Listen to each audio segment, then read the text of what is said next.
ಆಕೆ ಒಬ್ಬ famous celebrity chef. ತನ್ನ ಟ್ಯಾಲೆಂಟ್ ಮತ್ತು ಸೌಮ್ಯ ಸ್ವಭಾವದಿಂದ ಇಡೀ ದೇಶದ ಜನರ ಪ್ರೀತಿ ಗಳಿಸಿದ್ಲು. ಒಂದಿನ ಈ ಮಾಸ್ಟರ್ ಶೆಫ್ ತನ್ನ ಕುಟುಂಬದ ಜೊತೆ ಟ್ರಿಪ್ಗೆ ಹೋಗ್ತಾಳೆ. ವಾಪಸ್ ಮನೆಗೆ ಬರುವಷ್ಟರಲ್ಲಿ ಇವರದ್ದೇ ಮನೆಯಲ್ಲಿ ಒಬ್ಬ ಮಹಿಳೆ ಸತ್ತು ಬಿದ್ದಿದ್ಲು. ಯಾರೋ ಆಕೆಯನ್ನ ಬರ್ಬರವಾಗಿ ಕೊಂದು ಮುಗಿಸಿದ್ರು. ಸೀನ್ ಎಷ್ಟು ಭಯಂಕರವಾಗಿತ್ತು ಅಂದ್ರೆ ಮಹಿಳೆಯನ್ನ ಸಾಯಿಸಿ ಅವಳ ತಲೆಯನ್ನ ಶೇವ್ ಮಾಡಿ ಗುರ್ತೇ ಸಿಗದಷ್ಟು ಮುಖ ಹಾಳು ಮಾಡಿ ಹೋಗಿದ್ರು. ಅಷ್ಟೇ ಅಲ್ಲ, ಇಡೀ ಮನೆಯನ್ನ ಫಿನಾಯ್ಲ್ ಹಾಕಿ ಮಾಪಿಂಗ್ ಮಾಡಿ ಕ್ಲೀನ್ ಮಾಡಿ ಹೋಗಿದ್ರು. ಹಾಗಾದ್ರೆ ಏನಿದು ಕೇಸ್? ಎಲ್ಲಾಗಿರೋದು ಈ ಪ್ರಕರಣ? ಆ ಫೇಮಸ್ ಮಾಸ್ಟರ್ ಶೆಫ್ ಯಾರು? ಸತ್ತವಳು ಯಾರು? ಕೊಲೆಗೆ ಕಾರಣ ಏನು? ಕೊಲೆ ಮಾಡಿದ್ಯಾರು? ಪೊಲೀಸರು ಈ ಕೇಸ್ ಹೇಗೆ ಸಾಲ್ವ್ ಮಾಡಿದ್ರು? ಕೊನೆಗೆ ಆರೋಪಿಗಳು ಹೇಗೆ ಸಿಕ್ಕಾಕೊಂಡ್ರು? ಕೋರ್ಟ್ ಏನು ಶಿಕ್ಷೆ ಕೊಟ್ಟಿದೆ? ಇದೆಲ್ಲದರ ಬಗ್ಗೆ ನಮ್ಮ ಇವತ್ತಿನ ಕ್ರೈಮ್ ಸ್ಟೋರಿಯಲ್ಲಿ ಹೇಳ್ತೀವಿ. ನಾನು ಸಮೀನಾ. ನಮ್ಮ ಇವತ್ತಿನ ಕಥೆ ಸ್ಟಾರ್ಟ್ ಆಗೋದು ಮಲೇಷ್ಯಾದಿಂದ. ಅವತ್ತು 13 ನವೆಂಬರ್ 2021 ಮಲೇಷ್ಯಾದ ಪೆನಾಂಪಾಂಗ್ನಲ್ಲಿರುವ ಕಾಂಡೋಮಿನಿಯಂನಿಂದ ಪೊಲೀಸರಿಗೆ ಒಂದು ಕಾಲ್ ಬಂದಿತ್ತು. ಕಾಲ್ ಮಾಡಿದವರು ಒಬ್ರು ಯಂಗ್ ಕಪಲ್. ಅವರ ಧ್ವನಿಯಲ್ಲಿ ಗಾಬರಿ, ಆತಂಕ ಇತ್ತು. ಒಂದೇ ಸಮನೆ ಏದಿಸ್ರು ಬಿಡುತ್ತಾ, "ಸರ್, ನಮ್ಮ ಮನೆಯಲ್ಲಿ ಒಂದು ಕೊಲೆಯಾಗ್ಬಿಟ್ಟಿದೆ, ಬೇಗ ಬನ್ನಿ" ಅಂತ ಹೇಳ್ತಾರೆ.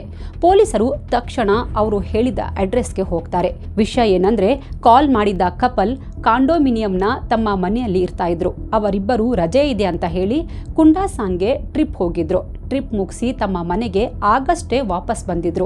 ಮನೆಯ ಮೇನ್ ಡೋರ್ ಓಪನ್ ಮಾಡಿದ ಕೂಡಲೇ ಅವರಿಗೆ ಶಾಕ್ ಆಗಿತ್ತು. ಯಾಕಂದ್ರೆ ಅಲ್ಲೊಬ್ಬ ಮಹಿಳೆ ನೆಲದ ಮೇಲೆ ಬಿದ್ದಿದ್ಲು. ಅದನ್ನ ನೋಡಿ ಪತಿ ಪತ್ನಿ ಇಬ್ರು ಗಾಬರಿಯಾಗಿದ್ರು. ಅದೇ ಗಾಬರಿಯಲ್ಲೇ ಪೊಲೀಸರಿಗೆ ಕಾಲ್ ಮಾಡಿದ್ದು. ಸ್ವಲ್ಪ ಸಮಯದಲ್ಲೇ ಮಲೇಷ್ಯಾದ ಸಭಾ ಪೊಲೀಸರು ಅವರ ಮನೆಗೆ ಬರ್ತಾರೆ. ಮೊದಲು ದೇಹ ಪರಿಶೀಲನೆ ಮಾಡ್ತಾರೆ. ಅದಾಗ್ಲೇ ಆಕೆಯ ಉಸಿರಾಟ ನಿಂತಿತ್ತು. ದೇಹದ ಮೇಲೆ ಅರ್ಧಂಬರ್ಧ ಬಟ್ಟೆಗಳಿದ್ವು. ಅವಳ ತಲೆ ಕೂದಲು ಫುಲ್ ಶೇವ್ ಮಾಡಲಾಗಿತ್ತು. ಇದನ್ನ ಕಂಡ ಪೊಲೀಸರು ಶಾಕ್ ಆಗಿದ್ರು. ಯಾಕಂದ್ರೆ ಅವಳ ದೇಹ ಗುರುತಿಸಲಾಗದಷ್ಟು ಹಾಳಾಗಿತ್ತು. ಯಾರೋ ಇವಳನ್ನ ಭೀಭತ್ಸವಾಗಿ ಕೊಲೆ ಮಾಡಿದ್ದಾರೆ ಅನ್ನೋದು ಪಕ್ಕಾ ಆಗಿತ್ತು. ಆ ಮಹಿಳೆ ಯಾರು ಅಂತ ಆ ಕಪಲ್ನ ಕೇಳ್ತಾರೆ. ಅಂದಹಾಗೆ ಕೊಲೆಯಾದ ಮಹಿಳೆಯ ಹೆಸರು ನೂರ್ ಆಫಿಯಾ ಡೈಂಗ್ ಡಾಮಿನ್. ಹೆಸರು ತುಂಬಾ ಉದ್ದ ಇದೆ, ಸೊ ನಾವು ಆಫಿಯಾ ಅಂತ ಹೇಳೋಣ. ಆಕೆಯ ವಯಸ್ಸು 28. ಈಕೆ ಆ ಯುವ ದಂಪತಿ ಮನೆಯಲ್ಲಿ ಕೆಲಸಕ್ಕೆ ಇದ್ದಾಕೆ. ಕೊರೋನಾ ಟೈಮಲ್ಲಿ ಇವರ ಮನೆಯಲ್ಲಿ ಫುಲ್ ಟೈಮ್ ಮನೆ ಕೆಲಸಕ್ಕೆ ಸೇರ್ಕೊಂಡಿದ್ಲು. ನನ್ನ ಜೀವನದ ಕಷ್ಟಗಳೆಲ್ಲವೂ ಇನ್ನೂ ದೂರವಾಗುತ್ತೆ ಅಂತ ಅವಳು ಅಂದ್ಕೊಂಡಿದ್ಲು. ಆದರೆ ಕೆಲಸಕ್ಕೆ ಸೇರಿದ ಕೆಲವೇ ವರ್ಷಗಳಲ್ಲಿ ಮನೆಯಲ್ಲೇ ನಿಗೂಢವಾಗಿ ಸತ್ತು ಹೋಗಿದ್ಲು. ಹಾಗಾದರೆ ಮನೆ ಮಾಲೀಕರು ವೆಕೇಷನ್ಗೆ ಹೋಗಿ ಬರೋವಷ್ಟರಲ್ಲಿ ಮನೆಯಲ್ಲಿ ಏನಾಯಿತು? ದೇಹ ಪರಿಶೀಲನೆ ಮುಗಿಸಿ PMಗೆ ಕಳಿಸ್ತಾರೆ. ಮನೆಯವರ ವಿಚಾರಣೆ ಆರಂಭಿಸ್ತಾರೆ. ಮೊದಲಿಗೆ ಈ ಮನೆ ಯಾರದ್ದು ಅಂತ ಹೇಳ್ತೀವಿ. ಇವರ ಹೆಸರು ಎತ್ತಿಖಾ ಸಿಟಿ ನೂರ್ ಆಶಿಕಿನ್ ಮೊಹಮ್ಮದ್ ಸುಲಾಂಗ್. ಇವರನ್ನ ಎತ್ತಿಖಾ ಅಂತ ಕರೆಯೋಣ. ಇವರ ವಯಸ್ಸು 24. ಇವರು ಮಲೇಷ್ಯಾದಲ್ಲಿ ಸಖತ್ ಫೇಮಸ್ ಪರ್ಸನಾಲಿಟಿ. ನೀವೇನಾದರೂ ಮಾಸ್ಟರ್ ಶೆಫ್ ಕಾರ್ಯಕ್ರಮದ ಫ್ಯಾನ್ ಆಗಿದ್ರೆ ಇವರನ್ನ ಪಕ್ಕಾ ನೋಡಿರ್ತೀರ. ಯಾಕಂದ್ರೆ ಇವರು ಮಾಸ್ಟರ್ ಶೆಫ್ ಮಲೇಷ್ಯಾ 2012 ಸೀಸನ್ 2ನ ಫೈನಲಿಸ್ಟ್. ಆ ಶೋನಲ್ಲಿ ಟಾಪ್ 3ಯಲ್ಲಿದ್ದರು. ಅದು ಅಲ್ಲದೆ ಸೋಷಿಯಲ್ ಮೀಡಿಯಾದಲ್ಲಿ ಸಖತ್ ಆಕ್ಟಿವ್ ಇದ್ರು. ವಿಶೇಷ ಅಂದರೆ ಮಾಸ್ಟರ್ ಶೆಫ್ ಮಲೇಷ್ಯಾ ಕಾರ್ಯಕ್ರಮದಲ್ಲಿ ಇವರು ತಮ್ಮ ಅಡುಗೆ, ಶಾಂತ ಸ್ವಭಾವ ಹಾಗೂ ಮುಕ್ತ ನಗುವಿನಿಂದನೇ ಜನಪ್ರಿಯತೆ ಗಳಿಸಿದ್ರು. ಇವರಿಗೆ ಹ್ಯೂಜ್ ಫ್ಯಾನ್ ಫಾಲೋಯಿಂಗ್ ಇತ್ತು. ಈ ಶೋ ಆದಮೇಲೆ ಎತ್ತಿಖಾ ಮನೆಯವರು ಇವಳ ಮದುವೆ ಮಾಡಿಬಿಡ್ತಾರೆ. ಹುಡುಗನ ಹೆಸರು ಮೊಹಮ್ಮದ್ ಆಮ್ರಿ ಯೂನಸ್. ಆಮ್ರಿ ಕಾಂಟ್ರಾಕ್ಟರ್ ಕೆಲಸ ಮಾಡ್ತಾ ಇದ್ರು. ಆಮ್ರಿ ಮತ್ತು ಎತ್ತಿಖಾ ದಂಪತಿ ತುಂಬಾ ಖುಷಿಯಾಗಿದ್ರು. ಕಾಲಕ್ರಮೇಣ ಇವರಿಗೆ ಮುದ್ದಾದ 3 ಮಕ್ಕಳಾಗುತ್ತವೆ. ಇವರದ್ದು ಹ್ಯಾಪಿ ಜೋಡಿಯಾಗಿತ್ತು. ಆದರ್ಶ ದಂಪತಿಯಾಗಿದ್ರು. ಆದರೆ ಅದು ಕನ್ನಡಿಯೊಳಗಿನ ಗಂಟು. ನಿಮಗೆ ಗೊತ್ತಿರಲಿ, ಕ್ಯಾಮ್ರಾ ಮುಂದಿನ ಬದುಕು ಮತ್ತು ತೆರೆ ಹಿಂದಿನ ದುನಿಯಾ ಎರಡೂ ಕಂಪ್ಲೀಟ್ಲಿ ಬೇರೆಯದ್ದೇ ಆಗಿರುತ್ತೆ. ಆಮ್ರಿ ಮತ್ತು ಎತ್ತಿಖಾ ಮನೆ ಕೆಲಸದಾಕೆ ನೂರ್ ಆಫಿಯಾ ಅವರ ಮನೆಯಲ್ಲೇ ಕೊಲೆಯಾಗಿದ್ಲು. ಎತ್ತಿಖಾ ಮಲೇಷ್ಯಾದಲ್ಲಿ ತುಂಬಾ ಫೇಮಸ್ ಇದ್ದುದರಿಂದ ನೂರ್ ಆಫಿಯಾ ಕೊಲೆಯ ಸುದ್ದಿ ಇಡೀ ಮಲೇಷ್ಯಾ ಮತ್ತು ಇಂಡೋನೇಷ್ಯಾದಲ್ಲಿ ಬಹುಬೇಗ ಹರಡಿತ್ತು. ಕೆಲವು ಮೀಡಿಯಾ ರಿಪೋರ್ಟ್ಸ್ ಪ್ರಕಾರ ನೂರ್ ಆಫಿಯಾ ಇಂಡೋನೇಷ್ಯಾ ದೇಶದ ಪ್ರಜೆ ಅಂತ ಹೇಳಲಾಗಿದೆ. ಮನೆಗೆ ಬಂದ ಪೊಲೀಸರಿಗೆ ಆಫಿಯಾ ದೇಹ ನೋಡಿದ ತಕ್ಷಣ ಇದೊಂದು ಸಹಜ ಸಾವಲ್ಲ, ಬದಲಿಗೆ ಚಿತ್ರಹಿಂಸೆ ನೀಡಿ ಕೊಲೆ ಮಾಡಲಾಗಿದೆ ಅನ್ನೋದು ಕನ್ಫರ್ಮ್ ಆಗಿತ್ತು. ಆಫಿಯಾ ತಲೆ, ಮುಖ, ಕೈಕಾಲುಗಳ ಮೇಲೆ ಬಲವಾಗಿ ಕೊಡಲಾಗಿತ್ತು. ಅವಳ ಪೂರ್ತಿ ದೇಹ ಊದ್ಕೊಂಡಿತ್ತು. ಅವಳ ಬಾಯಿ ತೆರೆದು ನೋಡಿದಾಗ ಅವಳ ಮುಂದಿನ 6 ಹಲ್ಲುಗಳು ಹೋಗಿದ್ವು. ಯಾರೋ ಫೋರ್ಸ್ಫುಲಿ ಅವಳ ಹಲ್ಲುಗಳನ್ನು ಕಿತ್ತಿರೋದು ಗೊತ್ತಾಗಿತ್ತು. ಸಾಯಿಸೋಕು ಮೊದಲು ಅಷ್ಟು ಕ್ರೂರವಾಗಿ ಹಿಂಸಿಸಲಾಗಿತ್ತು. ಅದೂ ಅಲ್ಲದೆ ಕೊಲೆ ಮಾಡಿದ ನಂತರ ಕೊಲೆಗಾರರು ಮನೆಯಲ್ಲಿ ವಾಸನೆ ಬರಬಾರ್ದು ಅಂತ ಫಿನಾಯ್ಲ್ ಮತ್ತು ಡೆಟಾಲ್ ಹಾಕಿ ಮಾಪಿಂಗ್ ಮಾಡಿ ಮನೆಯೆಲ್ಲ ಕ್ಲೀನ್ ಮಾಡಿ ಹೋಗಿದ್ರು. ಇದರಿಂದ ಮನೆಯಲ್ಲೆಲ್ಲ ಡೆಟಾಲ್ ಸ್ಮೆಲ್ ಬರ್ತಾ ಇತ್ತು. ದೇಹದ ಪಕ್ಕ ರಕ್ತ ಹೆಪ್ಪುಗಟ್ಟಿತ್ತು. ಪೊಲೀಸರು ಮನೆಯೆಲ್ಲ ಪರಿಶೀಲನೆ ಮಾಡಿ ಸಿಕ್ಕಷ್ಟು ಎವಿಡೆನ್ಸ್ ಕಲೆಕ್ಟ್ ಮಾಡ್ತಾರೆ. ತಮ್ಮ ಮನೆ ಕೆಲಸದವಳಿಗೆ ಹೀಗಾಯ್ತಲ್ಲ ಅಂತ ಯತ್ತಿಹಾ ಮತ್ತು ಆಮ್ರಿ ನೋವಲ್ಲಿದ್ರು. ಇಬ್ರು ಒಬ್ಬರನ್ನೊಬ್ರು ತಪ್ಪಿಕೊಂಡು ಜೋರಾಗಿ ಅಳ್ತಾ ಇದ್ರು. ಪಾಪ ಆಫಿಯಾ ತುಂಬ ಒಳ್ಳೆ ಹೆಣ್ಮಗಳು. ಕೊರೋನಾ ಬಂದಾಗಿಂದನೂ ನಮ್ಮನೆಯಲ್ಲೇ ಕೆಲಸ ಮಾಡ್ತಾ ಇದ್ಲು. ಅವಳನ್ನ ಇಷ್ಟು ಬರ್ಬರವಾಗಿ ಕೊಲ್ಲೋಕೆ ಅದ್ಹೇಗ್ ತಾನೇ ಮನಸ್ಸು ಬಂತು ಪಾಪಿಗಳಿಗೆ ಅಂತ ಹೇಳ್ತಾ ಆ ದುಷ್ಟರನ್ನ ಬಿಡಬೇಡಿ ಸಾರ್ ಅಂತ ಪೊಲೀಸರಿಗೆ ಹೇಳ್ತಾರೆ. ಈ ವೇಳೆ ಪೊಲೀಸರು ಆಫಿಯಾ ಫ್ಯಾಮಿಲಿ ಬ್ಯಾಕ್ಗ್ರೌಂಡ್ ಬಗ್ಗೆ ಕೇಳ್ತಾರೆ. ಆ ಬಗ್ಗೆ ನಮಗೆ ಅಷ್ಟೇನು ಗೊತ್ತಿಲ್ಲ ಸರ್ ಅಂತಾರೆ. ಅವಳಿಗೆ ಮದುವೆ ಆಗಿತ್ತು, ಗಂಡ ಇದ್ದಾನೆ ಅಂತಷ್ಟೇ ನಮಗೆ ಗೊತ್ತು ಅಂತಾರೆ. ಯಾರ ಮೇಲಾದರೂ ನಿಮಗೆ ದ್ವೇಷ ಇತ್ತಾ ಅಥವಾ ಇವಳಿಗೆ ಯಾರಾದರೂ ದುಶ್ಮನ್ಗಳಿದ್ರಾ? ಗಂಡ ಎಲ್ಲಿ? ಇವರಿಬ್ಬರ ಸಂಬಂಧ ಹೇಗಿತ್ತು? ಅವನೇ ಏನಾದರೂ ಕೊಲೆ ಮಾಡಿರಬಹುದಾ ಅಂತ ನಿಮಗೆ ಅನಿಸುತ್ತಾ ಅಂತ ಕೇಳ್ತಾರೆ. ಎಲ್ಲದಕ್ಕೂ ಇಲ್ಲ ಸರ್, ನಮಗೆ ಗೊತ್ತಿಲ್ಲ ಅಂತ ಹೇಳ್ತಾರೆ. ಪೊಲೀಸರು ಅಕ್ಕಪಕ್ಕದ ಫ್ಲ್ಯಾಟ್ನಲ್ಲಿದ್ದ ಜನರ ವಿಚಾರಣೆ ಮಾಡ್ತಾರೆ. ಪೊಲೀಸರಿಗೆ ಅವರಿಂದನೂ ಉಪಯುಕ್ತ ಮಾಹಿತಿ ಸಿಗಲ್ಲ. ಅಲ್ಲಿ ಯಾರೂ ಬೇರೊಬ್ಬರ ಬಗ್ಗೆ ತಲೆಕೆಡಿಸಿಕೊಳ್ಳಲ್ಲ. ಯಾರ ಮನೆಯಲ್ಲಿ ಏನಾಗ್ತಾ ಇದೆ, ಯಾರು ಹೇಗೆ ಅಂತೆಲ್ಲ ತಲೆಕೆಡಿಸಿಕೊಳ್ಳೋ ಗೋಜಿಗೆ ಹೋಗಲ್ಲ. ಯಾರು ಹೆಂಗಾದರೂ ಇರಲಿ, ತಾವಾಯಿತು ತಮ್ಮ ಕೆಲಸ ಆಯಿತು ಅಂತ ಇರ್ತಾರೆ. ಪೊಲೀಸರು ಮತ್ತೆ ಯತ್ತಿಹಾ ಮತ್ತು ಆಮ್ರಿನ ವಿಚಾರಣೆ ಮಾಡ್ತಾರೆ. ಅವತ್ತು ನೀವು ಎಕ್ಸಾಕ್ಟ್ ಎಷ್ಟು ಗಂಟೆಗೆ ಮನೆಗೆ ಬಂದ್ರಿ? ಎಲ್ಲಿಗೆ ಹೋಗಿದ್ರಿ? ಎಷ್ಟು ದಿನ ಹೋಗಿದ್ರಿ? ಮಕ್ಕಳು ಎಲ್ಲಿದ್ರು ಅಂತೆಲ್ಲ ಕೇಳ್ತಾರೆ. ಅದಕ್ಕೆ ಯತ್ತಿಹಾ, ಸರ್ ಕೆಲಸ ಮಾಡಿ ಇಬ್ರಿಗೂ ಬೋರ್ ಆಗಿತ್ತು, ಸೊ ಇಲ್ಲೇ ಹತ್ರ ಎಲ್ಲಾದರೂ ಟ್ರಿಪ್ ಹೋಗೋಣ ಅಂತ ಎಲ್ಲರೂ ಹೋಗಿದ್ವಿ. ಆಫಿಯಾ ಮನೆಯಲ್ಲೇ ಇದ್ಲು. ನಾವು ಹೋಗುವಾಗ ಎಲ್ಲ ಚೆನ್ನಾಗಿತ್ತು. ಟ್ರಿಪ್ ಮುಗಿಸ್ಕೊಂಡು ಮನೆಗೆ ಬಂದ್ವಿ. ಮೊದಲು ಬಾಗಿಲು ನಾಕ್ ಮಾಡಿದ್ವಿ, ಆದರೆ ಆಫಿಯಾ ಬಾಗಿಲು ಓಪನ್ ಮಾಡಲಿಲ್ಲ. ಎಷ್ಟೇ ಕರೆದ್ರೂ ಒಳಗಿಂದ ಏನೂ ಸೌಂಡ್ ಬರಲಿಲ್ಲ. ಅದಕ್ಕೆ ನಾವೇ ಬಾಗಿಲು ಓಪನ್ ಮಾಡಿದ್ವಿ. ಆಗ ಆಫಿಯಾ ಫ್ಲೋರ್ ಮೇಲೆ ಬಿದ್ದಿದ್ಲು ಅಂತಾರೆ. ಆಮ್ರಿ ಕೂಡ ಸೇಮ್ ಟು ಸೇಮ್ ಆನ್ಸರ್ ಕೊಡ್ತಾರೆ. ಏನಿದು, ಇಬ್ರು ಸೇಮ್ ಕ್ಯಾಸೆಟ್ ರಿಪೀಟ್ ಹಾಕ್ತಿದ್ದಾರಲ್ಲ ಅಂತ ಪೊಲೀಸರಿಗೆ ಸ್ವಲ್ಪ ಡೌಟ್ ಬಂದಿತ್ತು. ಯಾಕೋ ಪೊಲೀಸರಿಗೆ ಇವರ ಸ್ಟೋರಿ ಮೇಲೆ ನಂಬಿಕೆ ಬರಲ್ಲ. ಆದರೂ ಹೆಚ್ಚೇನು ಮಾತಾಡದೆ ಇಬ್ಬರ ಸ್ಟೇಟ್ಮೆಂಟ್ ತಗೊಳ್ತಾರೆ. ಇಬ್ಬರ ಫೋನ್ ತಗೊಂಡು ಇಬ್ರು ನಮಗೆ ಹೇಳ್ದೆ ಎಲ್ಲೂ ಸಿಟಿ ಬಿಟ್ಟು ಹೋಗೋ ಹಾಗಿಲ್ಲ ಅಂತ ತಾಕೀತು ಮಾಡಿ ಹೋಗ್ತಾರೆ. ಪೊಲೀಸರು ಇಬ್ಬರ ಫೋನ್ ರೆಕಾರ್ಡ್ಸ್ ಅನ್ಲಾಕ್ ಮಾಡ್ತಾರೆ. ಫೋನ್ ಗ್ಯಾಲರಿಯಲ್ಲಿದ್ದ ಸತ್ಯ ತುಂಬ ಕ್ರೂರವಾಗಿತ್ತು. ಅವರಿಬ್ಬರ ಫೋನ್ನಲ್ಲಿದ್ದ ವಿಡಿಯೋಸ್ ಮತ್ತು ಫೋಟೋಸ್ ನೋಡಿ ಪೊಲೀಸರು ಬೆಚ್ಚಿ ಬಿದ್ದಿದ್ರು. ಒಂದು ವಿಡಿಯೋದಲ್ಲಿ ಮಲಗಿದ್ದ ಆಫಿಯಾಗೆ ಮುಷ್ಟಿ ಬಿಗಿದು ಹೊಡೆಯುವ ದೃಶ್ಯ ಇತ್ತು. ಮತ್ತೊಂದು ವಿಡಿಯೋದಲ್ಲಿ ಕಬ್ಬಿಣದ ರಾಡ್ನಿಂದ ಆಫಿಯಾ ತಲೆಗೆ ಹೊಡಿತಾ ಇರೋದು ರೆಕಾರ್ಡ್ ಮಾಡಲಾಗಿತ್ತು. ಇನ್ನೊಂದರಲ್ಲಿ ಆಫಿಯಾ ಮೇಲೆ ಕುದಿಯೋ ಬಿಸಿ ನೀರು ಹಾಕೋ ವಿಜುವಲ್ ಇತ್ತು. ಇಂಥ ಕ್ರೂರತೆಯ ಹಲವಾರು ವಿಡಿಯೋಗಳು ಇವರ ಮೊಬೈಲ್ನಲ್ಲಿದ್ವು.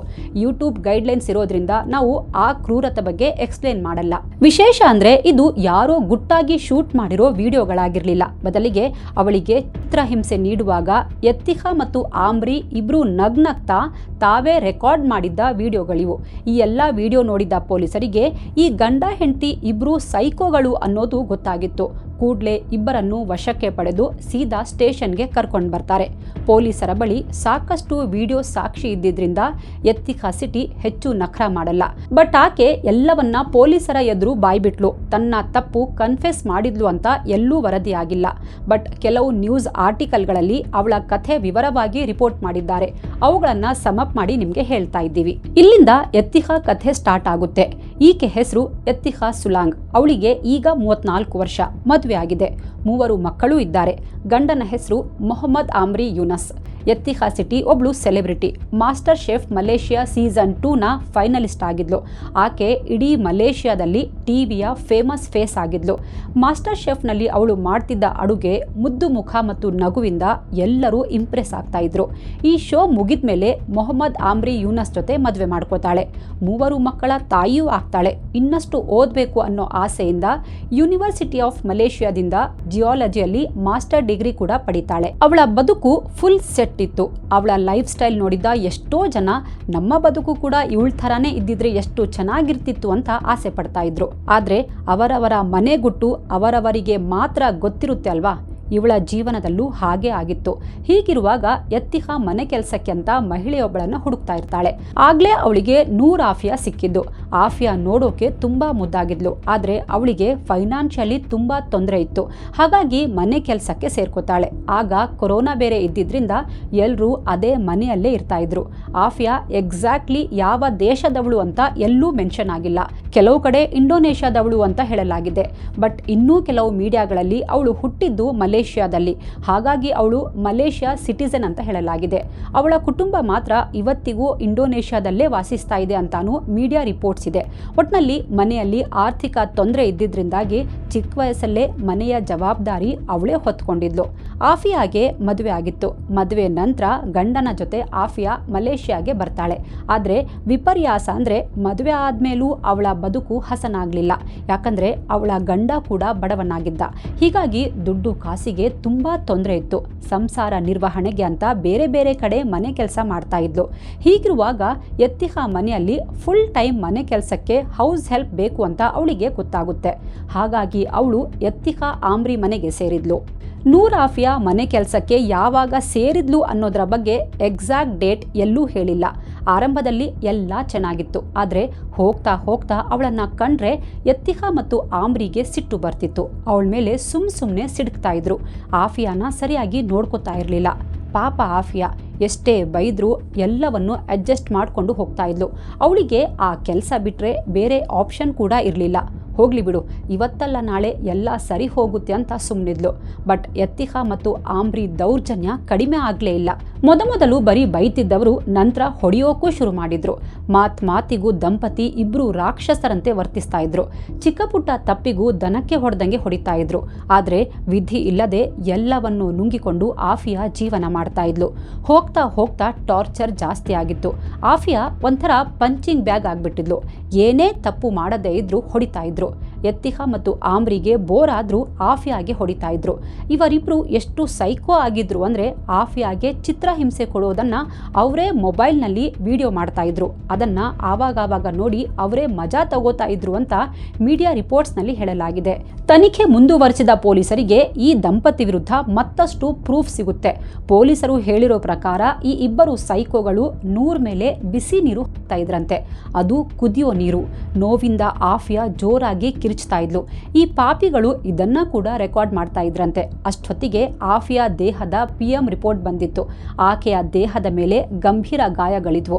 ಅದರಲ್ಲಿ ಕೆಲವು ಹಳೆಯದಾಗಿದ್ರೆ ಇನ್ನೂ ಕೆಲವು ಗಾಯಗಳು ಇನ್ನೂ ವಾಸಿಯಾಗಿರಲಿಲ್ಲ. ಅವೆಲ್ಲ ಈಗೀಗ ಆಗಿರೋ ಗುರುತುಗಳು ಅಂತ ರಿಪೋರ್ಟ್ನಲ್ಲಿ ಹೇಳಲಾಗಿತ್ತು.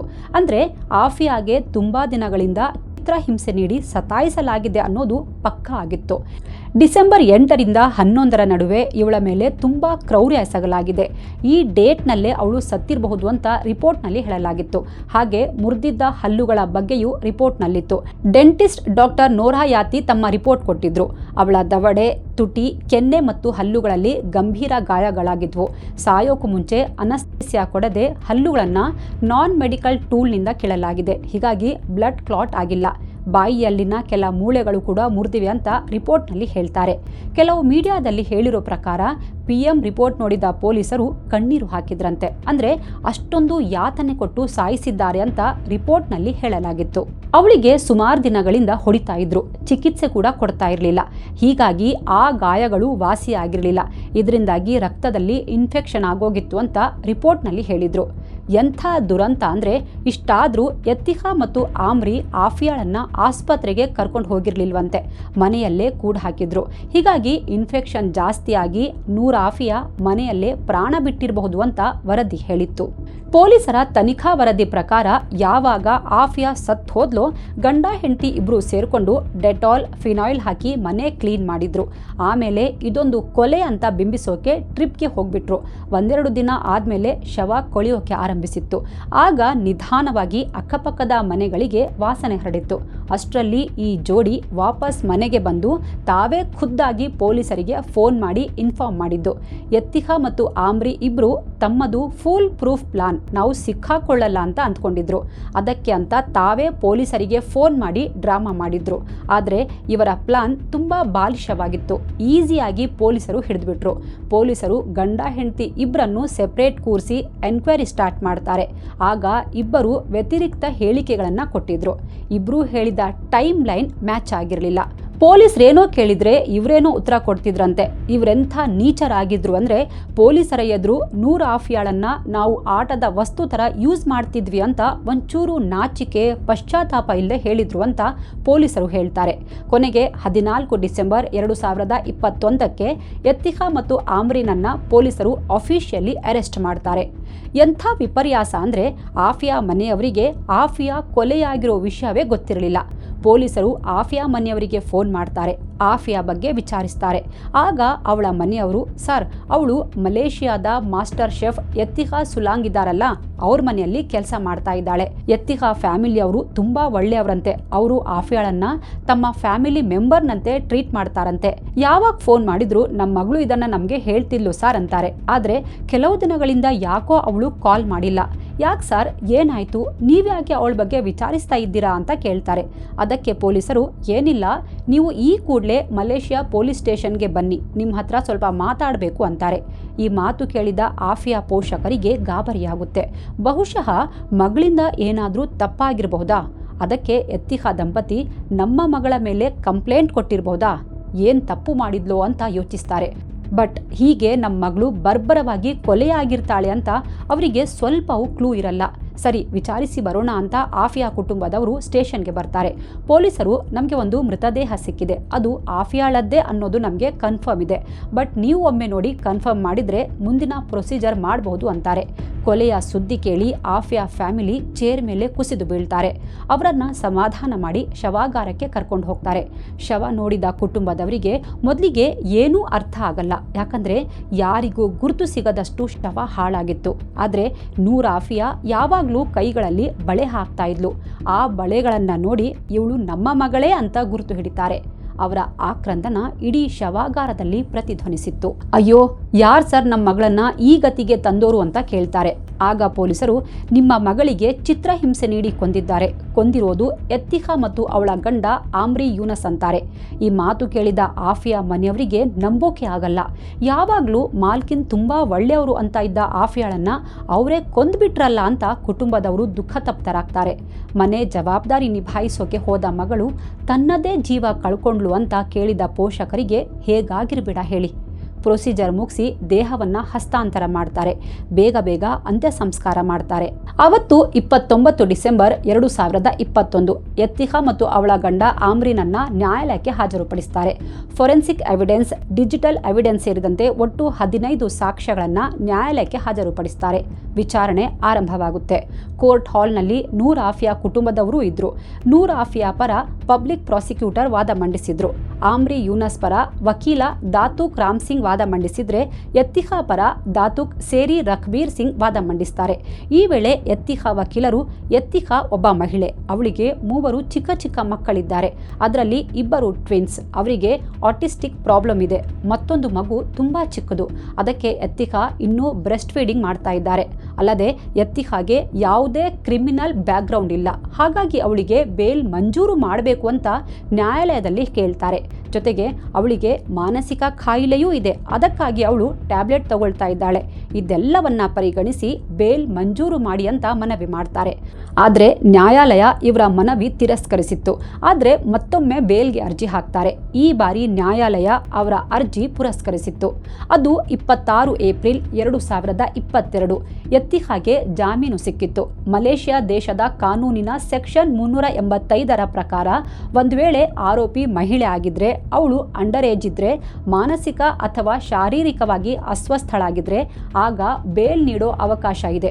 ಅದೂ ಅಲ್ಲದೆ ಎತ್ತಿಖಾ ಮಗುವಿಗೆ ಎದೆಹಾಲು ಕುಡಿಸ್ತಾ ಇದ್ದಾಳೆ. ತಾಯಿಯ ಎದೆಹಾಲು ಮಗುವಿನ ಹಕ್ಕು, ಹಾಗಾಗಿ ಮಗುವಿನಿಂದ ಆ ಹಕ್ಕು ಕಸಿಬಾರದು ಅಂತ ಕರುಣೆ ಆಧಾರದ ಮೇಲೆ ನ್ಯಾಯಾಲಯ ಅವಳಿಗೆ ಬೇಲ್ ಗ್ರಾಂಟ್ ಮಾಡಿತ್ತು. 30,000 ರಿಂಗೆಟ್ ಅಂದರೆ ಆಗಿನ ಎಕ್ಸ್ಚೇಂಜ್ ರೇಟ್ ಪ್ರಕಾರ ಹೆಚ್ಚು ಕಮ್ಮಿ 5.5 ಲಕ್ಷ ರೂಪಾಯಿ ಮತ್ತು ಒಬ್ಬರು ಲೋಕಲ್ ಶ್ಯೂರಿಟಿ ಕೊಟ್ಟು ಎತ್ತಿಖಾ ಜೈಲಿನಿಂದ ಆಚೆ ಬಂದಿದ್ಲು. ಬಟ್ ಕೇಸ್ ಇನ್ನೂ ನಡೀತಾ ಇತ್ತು. ಮತ್ತೊಂದು ಕಡೆ ಆಮ್ರಿ ಯೂನಸ್ ವಿರುದ್ಧ ಕೊಲೆ ಮತ್ತು ಹಿಂಸೆ ಆರೋಪ ಸಾಬೀತಾಗಿತ್ತು. ಅವನಿಗೆ 30 ವರ್ಷ ಜೈಲು ಜೊತೆಗೆ 4 ಛಡಿ ಏಟು ನೀಡಬೇಕು ಅಂತ ಆದೇಶ ಕೊಡುತ್ತೆ. ಶಿಕ್ಷೆ ಪ್ರಮಾಣದ ಮೇಲೆ ಆಮ್ರಿ ಪರ ವಕೀಲರು ಆಕ್ಷೇಪ ವ್ಯಕ್ತಪಡಿಸ್ತಾರೆ. ನನ್ನ ಕಕ್ಷಿದಾರ ತಾನು ಮಾಡಿದ ತಪ್ಪು ಒಪ್ಪಿಕೊಂಡಿದ್ದಾರೆ ಮತ್ತು ಪಶ್ಚಾತ್ತಾಪ ಪಡ್ತಾ ಇದ್ದಾರೆ, ಹಾಗಾಗಿ ಅವರಿಗೆ ಇಷ್ಟೊಂದು ಕಠಿಣ ಶಿಕ್ಷೆ ನೀಡೋ ಅಗತ್ಯ ಇಲ್ಲ ಅಂತ ಮನವಿ ಮಾಡ್ತಾರೆ. ಆಮ್ರಿ ನೂರ್ ಆಫಿಯಾ ಕುಟುಂಬದವರ ಬಳಿ ಕ್ಷಮೆ ಕೇಳ್ತಾ ಇದ್ದಾರೆ. ಅವರು ಕೂಡ 3 ಮಕ್ಕಳ ತಂದೆ. ಅವರಿಗೆ ಇಷ್ಟು ವರ್ಷ ಶಿಕ್ಷೆ ಕೊಟ್ರೆ ಮಕ್ಕಳ ಗತಿ ಏನು? ಅವರನ್ನ ನೋಡ್ಕೊಳ್ಳೋರು ಯಾರು? ಹಾಗಾಗಿ ಆಮ್ರಿ ಶಿಕ್ಷೆ ಪ್ರಮಾಣ ಕಡಿಮೆ ಮಾಡಬೇಕು ಅಂತ ವಾದ ಮಾಡ್ತಾರೆ. ಮತ್ತೆ ಮೇಲಿನ ನ್ಯಾಯಾಲಯದಲ್ಲಿ ಚಾಲೆಂಜ್ ಮಾಡ್ತಾರೆ. ವಿಪರ್ಯಾಸ ಅಂದ್ರೆ 20 ಅಕ್ಟೋಬರ್ 2022ಕ್ಕೆ ಆಮ್ರಿಗೂ ಜಾಮೀನು ಸಿಕ್ಬಿಡುತ್ತೆ. ಈತ ಕೂಡ 30,000 ರಿಂಗೆಟ್ ಮತ್ತು 2 ಲೋಕಲ್ ಶೂರಿಟಿ ಕೊಟ್ಟು ಜೈಲಿಂದ ಆಚೆ ಬರ್ತಾನೆ. ಅಲ್ಲಿಗೆ ಒಬ್ಬ ಅಮಾಯಕಿಯನ್ನ ನಿರ್ದಾಕ್ಷಿಣ್ಯವಾಗಿ ಅತ್ಯಂತ ಬರ್ಬರವಾಗಿ ಯುವತಿಯನ್ನ ಕೊಲೆ ಮಾಡಿದ ಆರೋಪಿಗಳು ಫ್ರೀ ಬರ್ಡ್ ಆಗಿದ್ರು. ಈ ವಿಷಯ ಮೀಡಿಯಾದಲ್ಲಿ ಜೋರ್ ಸುದ್ದಿ ಆಗುತ್ತೆ. ಅಲ್ಲಿನ ಜನ ಇದರ ವಿರುದ್ಧ ರಸ್ತೆಗಿಳಿತಾರೆ. ಇವರಿಗೆ ಬೇಲ್ ಕೊಟ್ಟಿರೋದು ಸರಿಯಲ್ಲ, ಇವರು ಮಾನವ ಕುಲಕ್ಕೆ ಅವಮಾನ, ಇವರನ್ನ ಶೀಘ್ರವೇ ಬಂಧಿಸಬೇಕು ಅಂತ ಪ್ರತಿಭಟನೆ ಮಾಡ್ತಾರೆ. #ಜಸ್ಟಿಸ್ ಫಾರ್ ನೂರ್ ಆಫಿಯಾ ಅಂತ ಕ್ಯಾಂಪೇನ್ ಆರಂಭಿಸ್ತಾರೆ. ಜನರ ಪ್ರತಿಭಟನೆ ಯಾವ ಮಟ್ಟಿಗೆ ಇತ್ತು ಅಂದ್ರೆ ಕೊನೆಗೂ ಮಲೇಷ್ಯಾ ಸರ್ಕಾರ ಮಣಿಯುತ್ತೆ.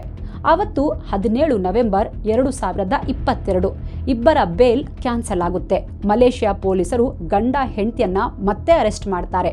ಈ ಸಲ ಅವರ ವಿರುದ್ಧ ಮತ್ತೆರಡು ಸೆಕ್ಷನ್ಸ್ ಹಾಕ್ತಾರೆ. ಸೆಕ್ಷನ್ 302 ಮತ್ತು ಸೆಕ್ಷನ್ 34. ಗಂಡ ಹೆಂಡತಿ ಇಬ್ರು ಸೇರ್ಕೊಂಡು ಪ್ಲಾನ್ ಮಾಡಿ ಆಫಿಯಾ ಕೊಲೆ ಮಾಡಿದ್ದಾರೆ ಅಂತ ಪಬ್ಲಿಕ್ ಪ್ರಾಸಿಕ್ಯೂಟರ್ ಸ್ಟ್ರಾಂಗ್ ಆಗಿ ವಾದ ಮಾಡ್ತಾರೆ. ಈ ಬಾರಿ ಇವರಿಬ್ರು ಬಚಾವಾಗೋ ಚಾನ್ಸೇ ಇರಲಿಲ್ಲ. ಇವರ ವಿರುದ್ಧ ಸಾಕಷ್ಟು ಡಿಜಿಟಲ್ ಎವಿಡೆನ್ಸ್ ಇತ್ತು. ಇಬ್ಬರ ಫೋನ್ನಲ್ಲಿ ಭಯಾನಕ ಫೋಟೋಸ್ ಮತ್ತು ವಿಡಿಯೋಸ್ ಇದ್ವು. ಅವೆಲ್ಲವುಗಳನ್ನು ನ್ಯಾಯಾಲಯದಲ್ಲಿ ಮಂಡಿಸಲಾಗುತ್ತೆ. ಡಿಫೆನ್ಸ್ ವಕೀಲರು ಈ ಡಿಜಿಟಲ್ ಎವಿಡೆನ್ಸ್ ಕೋರ್ಟಲ್ಲಿ ಅಡ್ಮಿಸೇಬಲ್ ಇಲ್ಲ ಅಂತ ವಾದಿಸ್ತಾರೆ. ಆದರೆ ಎಷ್ಟೇ ಪ್ರಯತ್ನ ಪಟ್ಟರೂ ಈ ಸಲ ಇಬ್ಬರನ್ನ ಬಚಾವ್ ಮಾಡಲು ಸಾಧ್ಯವಾಗಲ್ಲ. ಇವರ ವಿರುದ್ಧದ ಆರೋಪ ಸಾಬೀತಾಗಿತ್ತು. ಮಲೇಷ್ಯಾ ಕಾನೂನಿನ ಸೆಕ್ಷನ್ 300ರ ಪ್ರಕಾರ ಒಬ್ಬ ವ್ಯಕ್ತಿಯನ್ನ ಪ್ಲಾನ್ ಮಾಡಿ ಹಲ್ಲೆ ಮಾಡಿ ಗಾಯಗೊಳಿಸಿದ್ರೆ ಆ ಹಲ್ಲೆ ಮತ್ತು ಗಾಯದಿಂದಾಗಿ ಆ ವ್ಯಕ್ತಿ ಸತ್ರೆ ಅದು ಕೊಲೆ ಅಂತ ಹೇಳಲಾಗುತ್ತೆ. ನೂರ್ ಕೇಸ್ ಸೆಕ್ಷನ್ 300ಕ್ಕೆ ಫಿಟ್ ಆಗ್ತಿತ್ತು. ಇದನ್ನ ಪ್ರಾಸಿಕ್ಯೂಷನ್ ಪರ ವಕೀಲರು ಸಾಬೀತುಪಡಿಸಿದ್ರು. ಗಂಡ ಹೆಂಡತಿಗೆ ಗಲ್ಲು ಶಿಕ್ಷೆ ನೀಡಬೇಕು ಅಂತ ಮನವಿ ಮಾಡಿದ್ರು. ಇಷ್ಟೆಲ್ಲ ಆಗೋವಷ್ಟರಲ್ಲಿ 2024 ಬಂದಿತ್ತು. ಇಂಟ್ರೆಸ್ಟಿಂಗ್ ಅಂದ್ರೆ ಮಲೇಷ್ಯಾ ಸರ್ಕಾರ 2023ರಿಂದ ಗಲ್ಲು ಶಿಕ್ಷೆ ಕೊಡೋದನ್ನ ನಿಲ್ಲಿಸಿ ಆದೇಶ ಹೊರಡಿಸಿತ್ತು. ಅಟ್ ದ ಸೇಮ್ ಟೈಮ್ ನ್ಯಾಯಾಲಯಕ್ಕೆ ಅನ್ಸಿದ್ರೆ ರೇರೆಸ್ಟ್ ಆಫ್ ರೇರ್ ಕೇಸ್ನಲ್ಲಿ ಗಲ್ಲು ಶಿಕ್ಷೆ ಕೊಡಬಹುದು ಅಂತಾನು ಹೇಳಿದೆ. ಹೀಗಿರುವಾಗ ಮತ್ತೊಂದು ಡ್ರಾಮಾ ನಡೆಯುತ್ತೆ. ಅದೇನಂದ್ರೆ 2024ರಲ್ಲಿ ಎತ್ತಿಹಾ ಮತ್ತು ಅವಳ ಗಂಡ ಆಮ್ರಿ ಡೈವೋರ್ಸ್ ತಗೊಂಡು ಸೆಪರೇಟ್ ಆಗ್ಬಿಡ್ತಾರೆ. ಇದಾದ್ಮೇಲೆ ಇಬ್ರು ಪರಸ್ಪರ ಆರೋಪ ಮಾಡೋಕೆ ಆರಂಭಿಸ್ತಾರೆ. ಕೊಲೆ ನಾನ್ ಮಾಡಿಲ್ಲ ಅಂತ ನಾಟಕ ಶುರು ಮಾಡ್ತಾರೆ. ಮೊಬೈಲ್ನಲ್ಲಿ ಸಿಕ್ಕಿದ್ದ ವಿಡಿಯೋಗಳು ಈ ಕೊಲೆಯಲ್ಲಿ ಇಬ್ರು ಶಾಮೀಲಾಗಿದ್ದಾರೆ ಅನ್ನೋದನ್ನ ಹೇಳ್ತಿದ್ವು. ಫೈನಲಿ 2 ವರ್ಷ ವಿಚಾರಣೆ ನಂತರ ನ್ಯಾಯಾಲಯ ಸೆಕ್ಷನ್ 302ರ ಪ್ರಕಾರ ಇಬ್ಬರನ್ನು ಅಪರಾಧಿ ಅಂತ ಆದೇಶ ನೀಡುತ್ತೆ. ಶಿಕ್ಷೆ ಪ್ರಕಟವಾದಾಗ ಎತ್ತಿಹಾ ಮತ್ತು ಆಮ್ರಿ ನ್ಯಾಯಾಲಯದಲ್ಲಿ ತಲೆ ತಗ್ಗಿಸಿ ಕೂತಿದ್ರು. ಅದು 20 ಜೂನ್ 2025. ಇಬ್ಬರಿಗೂ ಶಿಕ್ಷೆ ಪ್ರಮಾಣ ಪ್ರಕಟ ಮಾಡೋ ದಿನ. ಕೋಟಾ ಕಿನಾಬಾಲು ಹೈಕೋರ್ಟ್ನ ನ್ಯಾಯಮೂರ್ತಿ ದಾತುಕ್ ಡಾಕ್ಟರ್ ಲಿಮ್ ಹಾಕ್ಲೆಂಗ್ ಆದೇಶ ಓದಲು ಆರಂಭಿಸ್ತಾರೆ. ಎತ್ತಿಹಾ ಸುಲಾಂಗ್ ಮತ್ತು ಆಮ್ರಿ ಯೂನಸ್ ಆಫಿಯಾ ಮೇಲೆ ನಿರಂತರವಾಗಿ ದೌರ್ಜನ್ಯ ಎಸಗಿದ್ದಾರೆ. ನ್ಯಾಯಾಲಯದಲ್ಲಿ ಇವರ ಈ ಕ್ರೂರ ಕೃತ್ಯ ಸಾಬೀತಾಗಿದೆ. ಹೀಗಾಗಿ ನೂರ್ ಆಫಿಯಾ ಕೊಲೆಯಲ್ಲಿ ಎತ್ತಿಹಾ ಮತ್ತು ಆಮ್ರಿ ಇಬ್ಬರು ಸಮಾನ ದೋಷಿಗಳು. ಹಾಗಾಗಿ ಇಬ್ಬರಿಗೂ 34 ವರ್ಷಗಳ ಜೈಲು ಶಿಕ್ಷೆ ವಿಧಿಸಿರುವುದಾಗಿ ಹೇಳ್ತಾರೆ. ಜೊತೆಗೆ ಆಮ್ರಿಗೆ 12 ಛಡಿ ಏಟಿನ ಶಿಕ್ಷೆಯನ್ನು ಪ್ರಕಟಿಸ್ತಾರೆ. ಮಲೇಷ್ಯಾ ಕಾನೂನಿನ ಪ್ರಕಾರ ಮಹಿಳೆಯರಿಗೆ ದೈಹಿಕ ಶಿಕ್ಷೆ ನೀಡೋ ಹಾಗಿಲ್ಲ. ಹಾಗಾಗಿ ಎತ್ತಿಹಾ ಛಡಿ ಏಟಿನ ಶಿಕ್ಷೆಯಿಂದ ಪಾರಾಗ್ಬಿಡ್ತಾಳೆ. ಅವಳ ಪರ ವಕೀಲರು ಶಿಕ್ಷೆ ಪ್ರಮಾಣ ಕಡಿಮೆ ಮಾಡಬೇಕು ಅಂತ ಮತ್ತೆ ಮನವಿ ಮಾಡ್ತಾರೆ. ಮಹಿಳೆ ಅಂತ ಕರುಣೆ ತೋರುವಂತೆಯೂ ಕೇಳಿಕೊಳ್ತಾರೆ. ಆದರೆ ಆಫಿಯಾಳ ಮೇಲೆ ಮಾಡಿದ ಕ್ರೌರ್ಯದಲ್ಲಿ ಅವಳು ಸಮಾನ ಭಾಗಿದಾರಳು. ಅವಳು ದಯೆಗೆ ಅರ್ಹಳಲ್ಲ ಅಂತ ನ್ಯಾಯಮೂರ್ತಿಗಳು ಹೇಳಿದ್ರು. ಈ ಪ್ರಕರಣ ನೋಡ್ತಾ ಇದ್ರೆ ಕೆಲವು ಪ್ರಶ್ನೆಗಳು ಹೇಳ್ತವೆ. ನೂರ್ ಆಫಿಯಾಗೆ ಇಷ್ಟು ಪ್ರಾಬ್ಲಮ್ ಆಗ್ತಾ ಇದ್ರು ಒಂದಿನಾನು ಅವಳು ತಮ್ಮ ಮನೆಯವರಿಗೆ ಫೋನ್ ಮಾಡಿ ಹೇಳಿಲ್ವಾ? ಯಾವಾಗಲೂ ಎತ್ತಿಹಾ ದಂಪತಿ ಒಳ್ಳೆಯವರು ಅಂತಾನೆ ಯಾಕೆ ಹೇಳ್ತಾ ಇದ್ಲು? ಅಂದರೆ ಆಕೆಗೆ ಆ ಕೆಲಸ ಅಷ್ಟು ಮುಖ್ಯವಾಗಿತ್ತಾ? ಅಟ್ಲೀಸ್ಟ್ ಮನೆಯವರು ಕೂಡ ಅವಳು ಕೆಲಸ ಮಾಡ್ತಾ ಇದ್ದ ಮನೆಗೆ ಹೋಗಿ ಒಮ್ಮೆಯಾದರೂ ವಿಚಾರಿಸಿ ಬರಬೇಕಿತ್ತಲ್ವಾ? ಯೂನಸ್ ಮತ್ತು ಎತ್ತಿಹಾ ಇಬ್ರು ಮಾನಸಿಕ ರೋಗಿಗಳ? ಆಫಿಯಾಳನ್ನು ಕೊಲ್ಲೋ ಉದ್ದೇಶ ಅವರಿಗಿರಲಿಲ್ವಾ? ನಾವು ಕೊಡ್ತಿರೋ ಟಾರ್ಚರ್ನಿಂದ ಅವಳು ಸತ್ತೇ ಹೋಗ್ತಾಳೆ ಅನ್ನೋ ಸಾಮಾನ್ಯ ಜ್ಞಾನವೂ ಅವರಿಗೆ ಇರಲಿಲ್ವಾ? ಅಲ್ಲ, ಸೆಲೆಬ್ರಿಟಿ ಶೆಫ್, ನೇಮ್ ಫೇಮ್ ಎಲ್ಲ ಗಳಿಸಿದವಳು ಹಿಂಗ್ಯಾಕಾದ್ಲು? ತೆರೆ ಮೇಲೆ ಮುಗ್ಧ ಸೌಮ್ಯ ಸ್ವಭಾವದ ಆ ಮುಖದ ಹಿಂದಿನ ಕರಾಳತೆ ಯಾರಿಗೂ ಅರ್ಥವೇ ಆಗಲಿಲ್ವಾ? ಯಾವಾಗಲೂ ನಗ್ತಾ ಇರ್ತಿದ್ದ, ಯಾವಾಗಲೂ ಶಾಂತವಾಗಿ ಇರ್ತಿದ್ದ ಯತಿಹ ನಿಜ ಜೀವನದಲ್ಲಿ ಇಷ್ಟೊಂದು ಭೀಭತ್ಸ ಮೆರೆದಿದ್ದಾಳೆ ಅಂದರೆ ನಂಬೋದು ಕಷ್ಟ ಅಲ್ವಾ?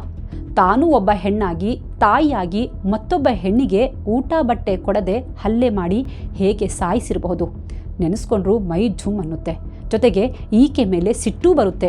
ಈ ಕೇಸ್ ಆದಮೇಲೆ ಮಲೇಷ್ಯಾದಲ್ಲಿ ದೇಶೀಯ ಕಾರ್ಮಿಕರ ಮೇಲಿನ ಹಿಂಸೆ ಮತ್ತು ದೌರ್ಜನ್ಯದ ಬಗ್ಗೆ ಚರ್ಚೆಯನ್ನೇ ಹುಟ್ಟುಹಾಕಿತ್ತು. ಅಂದರೆ ಬೇರೆ ಬೇರೆ ದೇಶದಿಂದ ಬಂದು ಕಡಿಮೆ ವೇತನಕ್ಕೆ ಮನೆ ಕೆಲಸಕ್ಕೆ ಸೇರಿಕೊಂಡು ಬರ್ಬರವಾಗಿ ಕೊಲೆಯಾಗಿರೋದು ನೂರ್ ಆಫಿಯಾ ಒಬ್ಬಳೇ ಅಲ್ಲ, ಇಂಥ ಅದೆಷ್ಟು ಮಹಿಳೆಯರು ಕೊಲೆಯಾಗಿರಬಹುದು. ಅದರಲ್ಲಿ ಕೆಲವು ಕೇಸಸ್ ಮಾತ್ರ ಮೀಡಿಯಾದಲ್ಲಿ ನ್ಯೂಸ್ ಆಗುತ್ತೆ. ಆದರೆ ಇನ್ನೂ ಅದೆಷ್ಟು ಮಹಿಳೆಯರು ಬೇರೆ ದಾರಿ ಇಲ್ಲದೆ ಈಗಲೂ ನರಕಯಾತನೆ ಅನುಭವಿಸ್ತಿದ್ದಾರೋ ಏನೋ.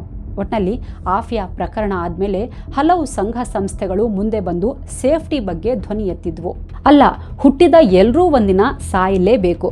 ಒಂದು ಪಕ್ಷ ಏನಾದರೂ ಮನುಷ್ಯ ಸಾಯಲ್ಲ, ಈ ಭೂಮಿ ಮೇಲೆ ಅಮರನಾಗಿರ್ತಾನೆ ಅಂತ ಇದ್ಬಿಟ್ಟಿದ್ರೆ ಈ ಮನುಷ್ಯ ಇನ್ನೂ ಏನೇನು ಮಾಡ್ತಿದ್ದ ಅಲ್ವಾ? ಈಗಿರೋ ಮನುಷ್ಯ ಮುಂದಿನ ನಿಮಿಷದಲ್ಲಿ ಇರ್ತಾನೋ ಇಲ್ವೋ, ಅಂಥದ್ರಲ್ಲಿ ಯಾವ ಲೋಕಕ್ಕಾಗಿ ಇಷ್ಟೆಲ್ಲ ಮಾಡ್ತಾನೆ ಅಲ್ವಾ?